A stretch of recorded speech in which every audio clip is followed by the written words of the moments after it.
Welcome back to Our Road Less Traveled, guys. Today we're going to dive into a handy setup for a Cerbo GX using a network connection for the GPS data instead of an antenna. If you're looking to optimize the technology in your RV, this step-by-step guide is going to get you there. It'll give you the step-by-step procedures, how to access the Cerbo GX, and how to get the network connection up versus using an external antenna. I had somebody ask me why I wanted to do this. One, why not? Two, you don't have to use a USB connection on your Cerbo GX so it frees it up. Three, you really want the GPS integration into your Cerbo GX, specifically if you have the Touch 50 or the Touch 70, because then it gives you not only the position data, but it also gives you weather for your area, and it automatically updates. You don't have to change it. Another big benefit to this is if you are using the Victron control portal, or VRM, Victron Remote Management Panel, it automatically updates the GPS positioning of your rig right to that website, so it can be used as a tracking device as well. Don't forget to check out the detailed blog on our website at ourroadlesstraveled.com.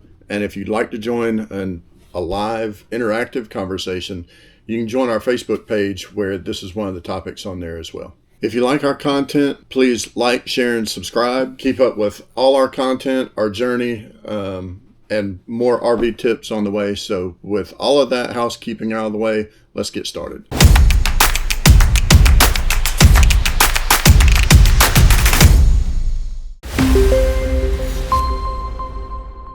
All right, the number one thing that we hear is just get to the content. And I promise you I'm going to do that. We've got just a little bit of things that we've got to cover beforehand as to who this will work for and who it won't work for. One, you have to have a wireless network set up in your rig. It has to have a dedicated wireless SSID, and whatever is providing that SSID has to have GPS forwarding. If you're using just a hotspot from T-Mobile, Verizon, AT&T, that does not have the capability to do GPS forwarding, and it's not going to function to do this. You will still have to keep a hardwired GPS antenna. Finding a wireless router that has GPS forwarding built in is not as easy as it sounds, because it's typically not a feature you find in a home router. You find these in more mechanical, industrial type applications, equipment that's built for boating, things that are constantly on the move. Of those, I know that the Peplink brand of routers does it. Again, it's a little bit expensive. There are other routers like the Cradle Point, Teltonic, and some others. I just did a quick search for GPS routers. If you know of one, please put that in the comments, and specifically go put it on our Facebook page so that we can share which routers other than the Peplink do that. The second thing that I'm going to bring to everybody's attention before we get into the actual video of how to do this, I work off of a Windows PC, and I use a program called Putty for my terminal emulator to get into the Cerbo. Mac has that built in. If you're using the Mac built-in interface to connect to the Cerbo, just know that Mac, if you copy and paste the script that I'm going to give you in this video, if you copy and paste that from the Mac interface into the Cerbo, it does not properly recognize the character for the apostrophe. You'll have to go and replace the apostrophe with an actual keystroke. To do this, you need to be connected to your wireless network, and the Cerbo needs to be connected to your wireless network as well. So the first thing you're going to check down here is to make sure that you're connected to the proper wireless, which we are. We're connected to Our Road Less Traveled Security, which is where all of our security devices live. The next thing is we're going to run the Victron Connect app.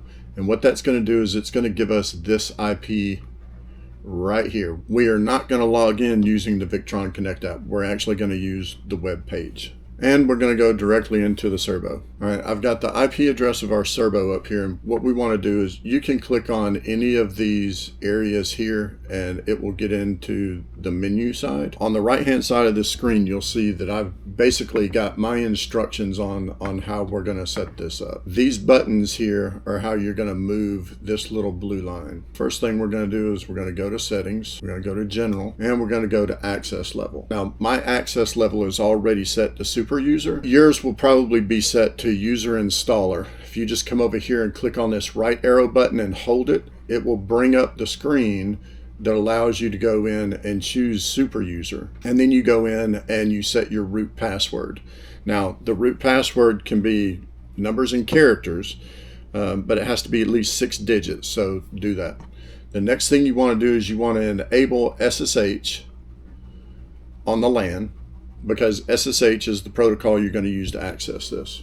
That's all you have to do to set the Cerbo up to be able to get into it. So the next step in the documentation that I put together says that you can use 1 of 2 ways to actually connect via SSH to the Cerbo. I use PuTTY because Windows does not have an SSH client built into it.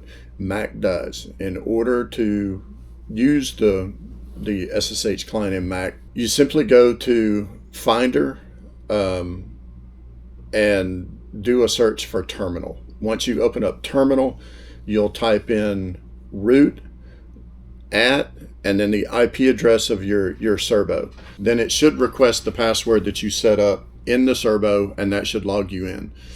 If you're on a Windows device, just do a search for PuTTY, go download the 64 32-bit version, and that's what we're going to show you how to do right here. We've got our PuTTY client up, and I'm going to put in the IP address of our Cerbo. Port 22 is the port that SSH works over, so you don't have to worry about that. And we're going to hit open. On this one, you have to type in root.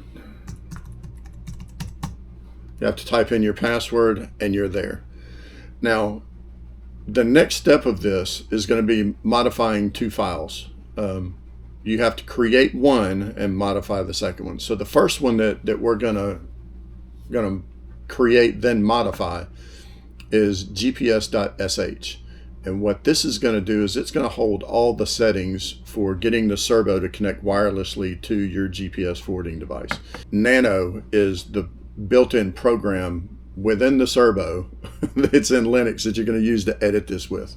So what we're going to do is we're just going to copy nano /data/GPS.sh, and as you can see, I've already got the text of mine in here.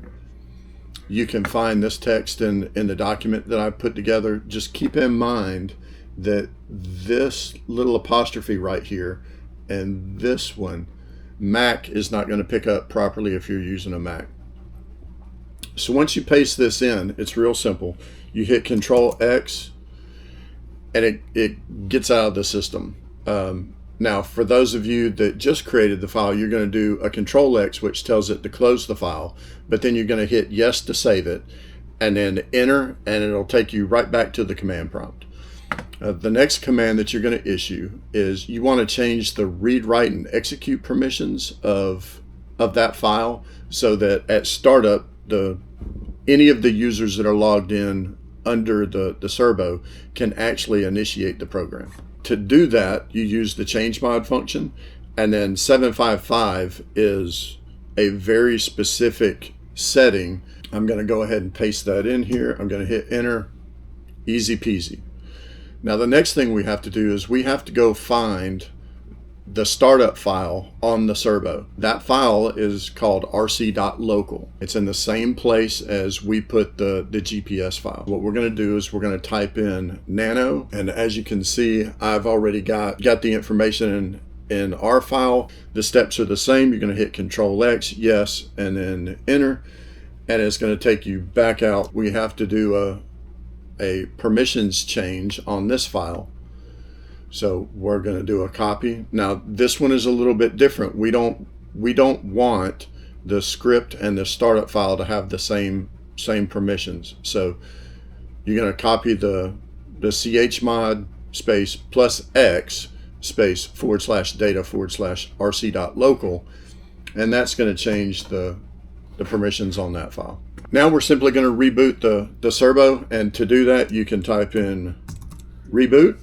While we're waiting on the Cerbo to reboot, if you have a Peplink, I'm going to show you what settings you need to put in place to get the Peplink set up to send this data to the Cerbo once it comes back online. First thing that we're going to do is we're going to log into the control panel. We're going to go to advanced. We're going to scroll all the way down the left side and look for GPS forwarding. You're going to put in the IP address as the host. Now this is your Cerbo. That's what you just SSH'd into. This is what your Victron Connect app shows as the address for your Cerbo. Next, we're going to put in 8500 for the port. That port has to be UDP. The format is NMEA. That's the standard that it uses. Then we're going to leave the checkbox in default 1, and then we're going to check each one of the sentence types. And that's it for the Peplink. You have just forwarded the GPS settings to your Cerbo. All right, so now our Cerbo has rebooted. We're going back into a website. I've opened up the Cerbo. We've gone to the menu side. I'm going to scroll down to settings, and then I'm going to scroll all the way down to GPS, and it's way down there, guys. And you should see this GPS device show up. As I promised you, you can use this as a tracking device for your fifth wheel or whatever you've got it in. What you can do is go to settings and location. What this does is it pulls those GPS coordinates in, and it will show you all the way down to where your rig is. I hope you got something out of this video. I like doing these little challenges. I did put the information together. I tested it out, wrote the document step by step for you guys to use. If you enjoyed it, give me a like and a subscribe. I would really appreciate it if you would share it in some of the other Facebook groups for those that are looking for this functionality, and we will see you guys next week.